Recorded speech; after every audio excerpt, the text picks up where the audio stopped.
ನಮಸ್ಕಾರ ಆತ್ಮೀಯ ಕನ್ನಡದ ಬಂಧುಗಳೇ. ವಾರ್ಡ್ ನಂಬರ್ 40 ಹೈದರಾಲಿ ಮುಖ್ಯ ರಸ್ತೆ ನೋಡಿ. UGD ಕೆಲಸ ಮಾಡಿ ಕಾಂಕ್ರೀಟ್ ರಸ್ತೆ ಇದು. ಸರ್ಕಾರದ ವತಿಯಿಂದ ಮಾಡಿರ್ತಕ್ಕಂಥ ಕಾಂಕ್ರೀಟ್ ರಸ್ತೆಯನ್ನ UGD ಕೆಲಸ ಮಾಡಕ್ ಶುರು ಮಾಡಿ UGD ಮಾಡಿ ಸುಮಾರು 7-8 ತಿಂಗಳಾಗಿದೆ. ಒಂದು ಕಡೆ ಮಾಡಿದರೆ ಇನ್ನೊಂದು ಕಡೆ ಮಾಡಿಲ್ಲ. ಇಂಥ ಹಿರಿಯ ಅಜ್ಜಿರು ರಾತ್ರಿ ಹೊತ್ತು ಏನಾದ್ರು ಓಡಾಡ್ಬೇಕಾದ್ರೆ ನೋಡಿ, ಇಂಥ ಅಜ್ಜಿರು ಓಡಾಡೋದಾಗ ಬಿದ್ದಾಗ ಅವ್ರಿಗೆ ನೋಡ್ಕೊಳ್ಳೋರು ಯಾರು?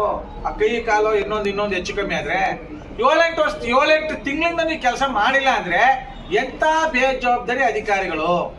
ಸರ್ಕಾರಕ್ಕೆ ನಾವು ಕಟ್ಟುವಂತ ತೆರಿಗೆಯಿಂದ ಪುಕ್ಕಟ್ಟೆ ಸಂಬಳ ತಗೊಂಡು AC ರೂಮಲ್ಲಿ ಕೂತ್ಕೊಂಡು ಮಾನ್ಗಟ್ಟವೆ ಕುಳ್ಗಟ್ಟವೆ ನಿಮ್ ಜನ್ಮಕ್ಕೆ ಬೆಂಕಿ ಹಾಕವೆ. ಇಂಥ ಅಜ್ಜಿರ್ನಾಗ ನಿಮ್ಮ ಮನೇಲಿ ಅಜ್ಜಿರಿಲ್ವೇನ್ರಿ? ನಿಮ್ಮ ಮನೇಲಿ ಮಕ್ಳಿಲ್ವಾ?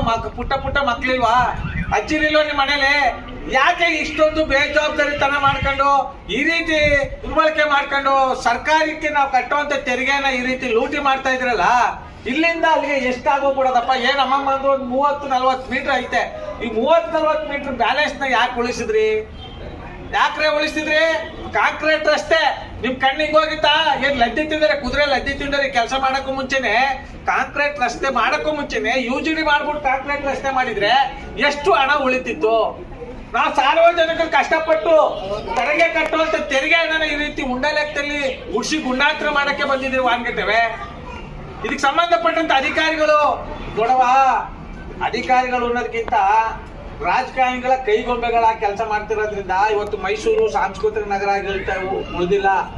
ನಾಡ ದೇವತೆ ಜಗನ್ಮಾತೆ ಚಾಮುಂಡೇಶ್ವರಿ ಇದ್ರೂ ಸಹ ಇಷ್ಟೊಂದು ಅನ್ಯಾಯಗಳು, ಅಕ್ರಮಗಳು, ದೌರ್ಜನ್ಯಗಳು ನಡೀತಾ ಇದೆ ಅಂದ್ರೆ ನಾಲ್ವಡಿ ಕೃಷ್ಣರಾಜ ಒಡೆಯರು ಆಳದಂತ ನಾಡಲ್ಲಿ ಇತಿಹಾಸ ಇರ್ತಕ್ಕಂಥ ಸಾವಿರಾರು ವರ್ಷಗಳ ಇತಿಹಾಸ ಇರ್ತಕ್ಕಂಥ ಮೈಸೂರು ನಗರ ಕೆಲವು ವಾರ್ಡ್ಗಳಲ್ಲಿ ಈ ಪರಿಸ್ಥಿತಿ ಇದೆ ಅಂದ್ರೆ, ಈಗ 40ನೇ ವಾರ್ಡ್ಗೆ ಸತೀಶ್ ಅವರು ನಗರ ಪಾಲಿಕೆ ಸದಸ್ಯರಾಗಿದ್ರು.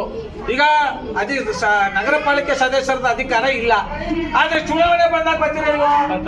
ಚುನಾವಣೆಗೆ ಬಂದಾಗ ಅಮ್ಮ ಅಜ್ಜಿ ಬುಡಂಗಿ ಆಟ ಆಡ್ಕೊಂಡು ಬುಡ್ಬುಡ್ಕ ಆಟ ಆಡ್ಕೊಂಡು ಬರ್ತಿದ್ರಲ್ಲ, ಜನಗದ ಬೆಂಕಿ ಹಾಕವ್ರೆ. ಅಜ್ಜಿಗೆಲ್ಲ ಅಡ್ಡಿ ಬೀಳ್ತಿದ್ರಿ. ಈಗ 500 ರೂಪಾಯಿ ಕೊಡ್ತಿದ್ದೀರಿ, ಪಾತ್ ಕೊಡ್ತಿದ್ದೀರಿ, ಪಲಾವ್ ಕೊಡ್ತಿದ್ದೀರಿ, ಕೆಲಸ ಮಾಡ್ರಿ. ಇಷ್ಟೆಲ್ಲ ಅಧಿಕಾರಿಗಳು ಜನಗಳನ್ನ ಯಾಮರ್ಸಿ ಗೆದ್ದು ಬಂದು ಪ್ರಾಮಾಣಿಕವಾಗಿ ಕೆಲಸ ಮಾಡಿಲ್ಲ ಅಂದ್ರೆ ನಿಮ್ಮಂತ ಅವಿವೇಕಿ ರಾಜಕಾರಣ, ನಿಮ್ಮಂತ ಭ್ರಷ್ಟ ಅಧಿಕಾರಿಗಳನ್ನ ಪಡೆದದ್ದು ನಮ್ಮ ದುರಾದೃಷ್ಟ ಅಂತ ಉಗ್ರವಾಗಿ ನಿಮಗೆ ಖಂಡಿಸುವುದ್ರ ಮೂಲಕ, ನಮ್ಮ ಆಕ್ರೋಶವನ್ನು ಹೊರ ಹಾಕುವುದ್ರ ಮೂಲಕ ಎಲ್ಲೋಡಿದ್ರು ಬರೀ ಅನ್ಯಾಯ, ಅಕ್ರಮ, ದೌರ್ಜನ್ಯಗಳೇ ಮಾಡ್ಕೊಂಡು ಹೋದ್ರೆ ನಾಳೆ ನಿಮ್ಮ ಮಕ್ಕಳಿಗೆ ಆಗೋ ಪರಿಸ್ಥಿತಿ ಯಾರು ಎದುರಿಸ್ತಾರೆ? ನಿಮ್ಮ ಮನೆಗೆ ಈ ರೀತಿ ನಿಮ್ಮ ಬೀದಿಗಳಲ್ಲಿ ಹಿಂಗಾದ್ರೆ ಯಾರು ಎದುರಿಸ್ತಾರೆ? ಅದರಿಂದ ಈ ಕೂಡಲೇ ವಾರ್ಡ್ ನಂಬರ್ 40 ಹೈದರಾಲಿ ಮುಖ್ಯ ರಸ್ತೆ ಇನ್ನೊಂದು ವಾರ ಆದ್ರೆ ಇಷ್ಟೊಂದು ಕೆಲಸ ಮಾಡಲಿಲ್ಲ ಅಂದ್ರೆ ನಮ್ಮ ಮೈಸೂರು ದೇವತ ಕನ್ನಡಿಗರ ಬಳಗದಿಂದ ನಗರ ಪಾಲಿಕೆ ಕಚೇರಿ ಮುಂದೆ ಈ ಎಲ್ಲಾ ಮಹಿಳೆಯರನ್ನು ಒಗ್ಗೂಡಿಸಿ ಅಲ್ಲಿ ಪೊರಕೆ ಸೇವೆ ಮಾಡಿದ್ರು ಬಿಡದಿ ಹತ್ರ ಇಲ್ಲಿ ಒಣಕೆ ಸೇವೆ ಮಾಡ್ಬೇಕಾಗುತ್ತೆ ಅಂತ ಎಚ್ಚರಿಕೆ ಕೊಡುವುದ್ರ ಮೂಲಕ ನನ್ನ ಮಾತಿನಲ್ಲಿ ಸಮರ್ಪಿಸ್ತಾ ಇದ್ದೀನಿ.